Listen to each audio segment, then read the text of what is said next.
Hi, my name is Kat. I'm here with my business, The Power of You. I wanted to share a little bit about my history and how I came to do what I now do, which is assist people who have chosen to taper off of their psychiatric medications. At one point, I was polydrugged, polymedicated myself. It got to the point where I was in a very, very bad place, and I knew that something needed to change, but what I didn't know. So I'm going to go back. The first time that I ever self-abandoned, abandoned myself that I can remember was the day that I was getting married to my first husband. I knew in my gut that it wasn't right. It wasn't right for me. I don't know if it was not right at that time or ever, doesn't matter. But it was the first time that I remembered consciously abandoning myself, not listening to that gut feeling. Unfortunately, once that precedence was set, it was much easier for me to abandon myself going forward. The next time I remembered abandoning myself was when I chose my major at university. I really, really wanted to do something in the arts, mostly writing, but I was open to music as well. Instead, I had a limiting belief of, I need to choose something that's going to make me a lot of money, something where I can support myself if I don't have a husband. I wanted to be able to know that I would be okay financially, even though it wasn't where my heart was. So between my marriage breaking up, surprise, surprise, we ended up getting divorced. We were married less time than the amount of time that we dated. That gives you any indication. Between that self-abandonment and depression and feeling like a failure, I'm 25 years old and I'm already divorced, one marriage already under my belt, especially when I was trying so hard to do all the right things and do things, quote unquote, the right way. It just felt like a colossal failure, and it was hard for me to regroup from that. And then at university, I chose a major of computer science. And I liked computers. I did okay. It was fine. It worked out really well, made dean's list, things like that. So it was fine until it wasn't. And so I started to become pretty depressed between the divorce and having a major that wasn't my authentic self, honoring me and who I am and my gifts. Roll that up and continue to stuff it down and move forward. Then I got to a point where I did marry the right one, and we were wanting to start a family.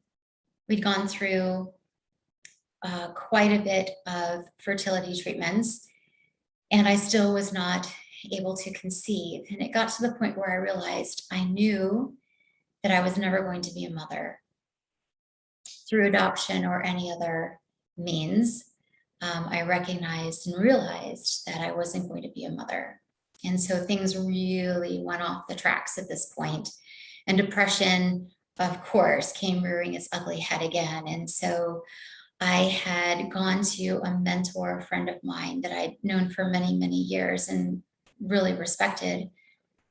And she said, why don't you go and talk to a psychiatrist? And so that's what I did.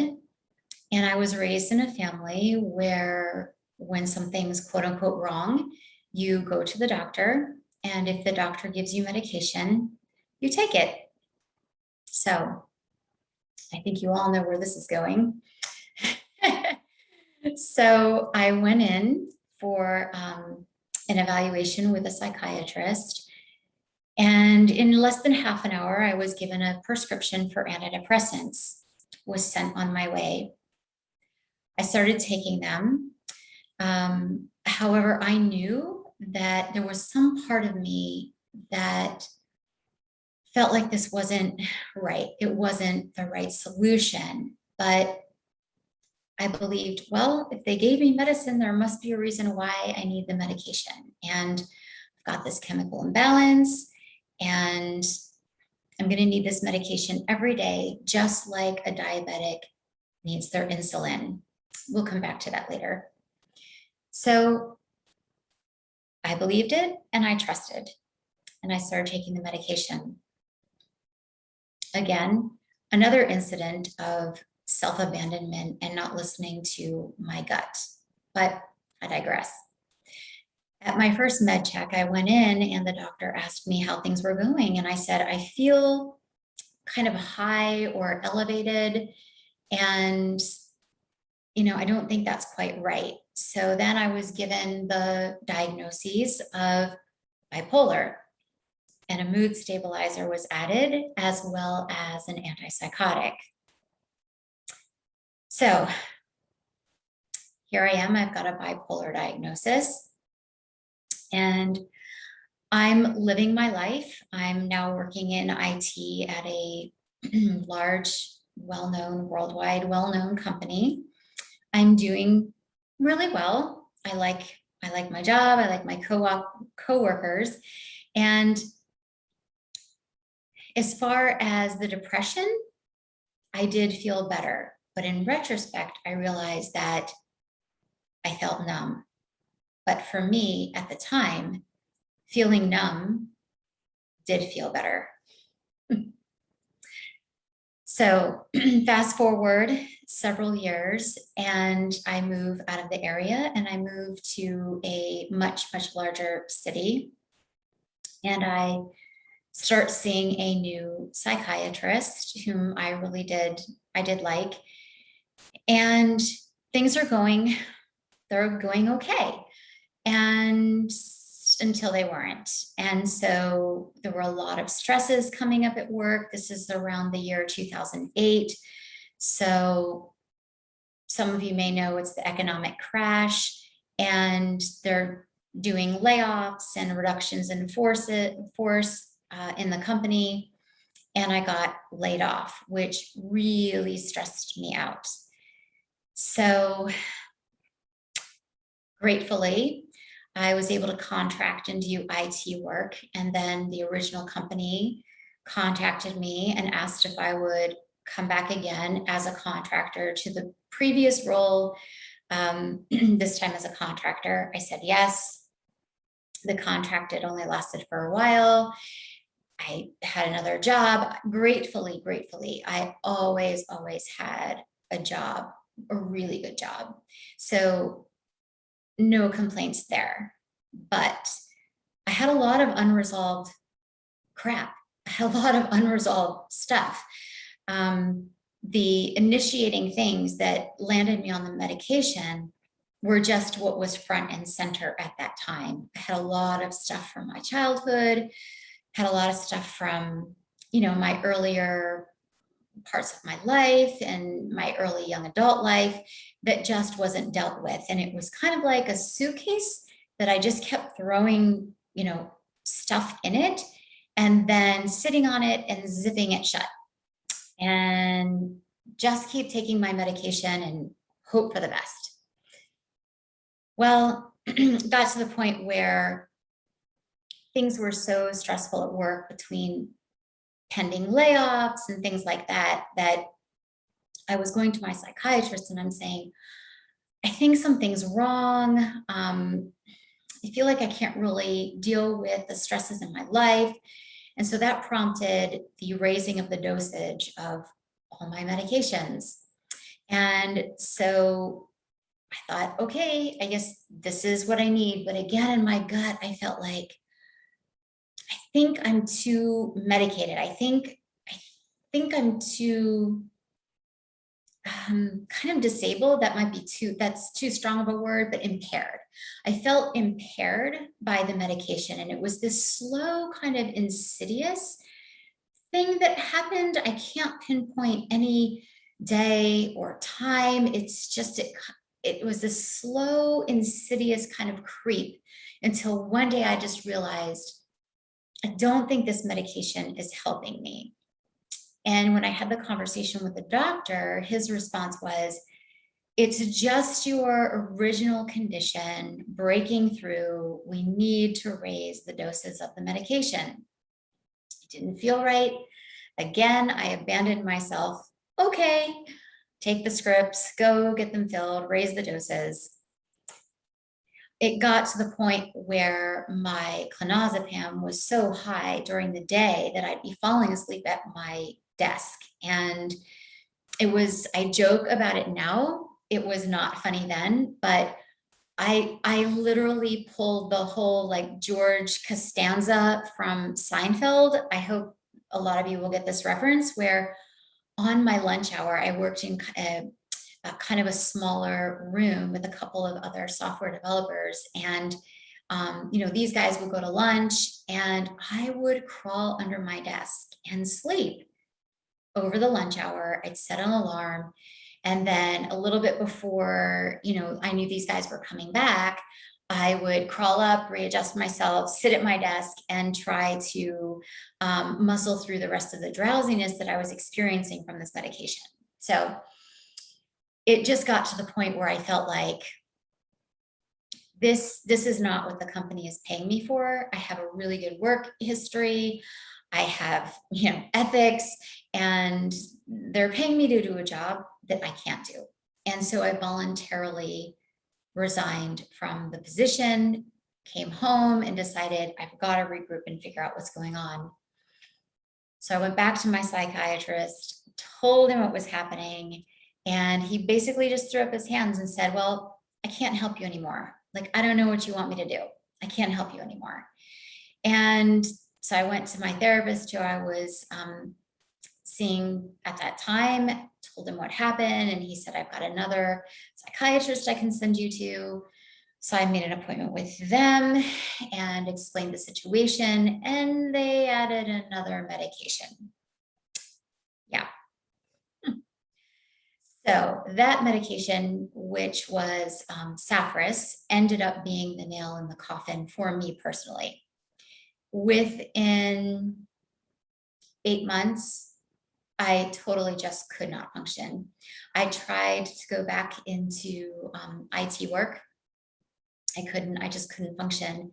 And it got to the point where I would get up in the morning, my husband would go to work, and I would get up in the morning and I would just put some clothes on. I would walk to the sofa, turn on the TV, and just sit and exist in front of the television.